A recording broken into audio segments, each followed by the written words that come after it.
name is Kenya, I'm from Mexico, and this is my speech for the 2016 EFChallenge. They asked us this question: do you believe nothing is impossible? And this is my answer. I do believe nothing is impossible, and I have plenty of reasons to do so. Here, I was going to talk to you about this perfect world we live in, its synchrony, the way it works, and how that amazes me. But I realized I was doing it by protocol. And I remember that what amazes me the most are the things that cannot be seen, such as dreams, hope, faith, kindness, friendship, and a bunch of things that really cannot be expressed into words. But there is one, a specific one that amazes me way more than any other, and that's love. The love that God has for us. And probably I'm turning an academical speech into a romantic one. That is the truth, and I have to say it. This love, God's love, the perfect, the only, the true one, has saved me, has changed my life completely, and has covered me into ways I never imagined. It really is something unexplainable. It changed my life completely, it made me new, and every day I live full, because I'm full of that love. It's something unexplainable, and I could sing about it, I could write about it, I could even scream about it, but today I have the chance to talk to you about it, so that's what I'm gonna do. So, this love has made me believe in the impossible, because it has done it.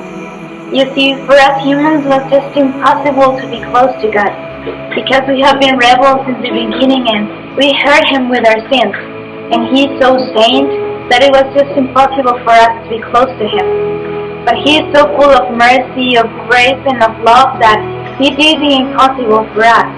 He sent His Son, His only Son, and He came and died for us, being that the most beautiful, perfect, majestic expression of love of all time. And when Jesus died on the cross, He carried our sins. He carried our rebellions on His shoulders. He who had never committed sin, who remained saint even on this earth, was now carrying the iniquity of all humanity, so we could have the chance to be close to Him. And He died, but He didn't stay there. He didn't remain on His grave. On the third day, He resuscitated, and now He is alive. He is reigning beside the Father, waiting for the time to come again. I know this sounds pretty much impossible for many people, but the word impossible doesn't fit anymore what we're talking about. In that cross, His blood was spilled out.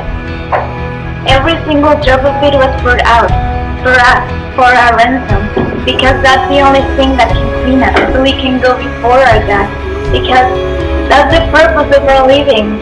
That's the purpose of the whole creation, to be in communion with our God. Jesus opened the door for us, and we can go before Him, but we have to make the decision. We have to believe what He did on the cross, so we can go before our God. God, He is greater than all things. He is bigger than we could ever think of. His power goes beyond our imagination. His love is infinite. We were made by and for Him.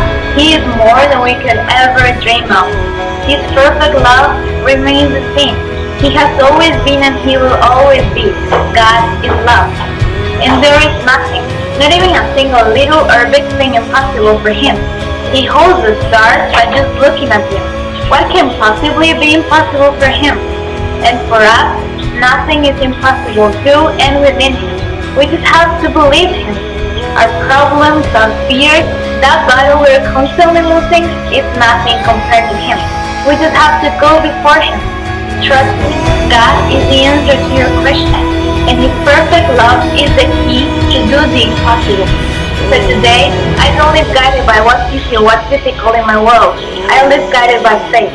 And if this is my chance to inspire the world, I want to inspire you to seek for greater things. I want to inspire you to seek for the living God and get to know and live His love, to open our eyes to see the impossible in our everyday life. So today, dare yourself and let this love show you nothing is impossible.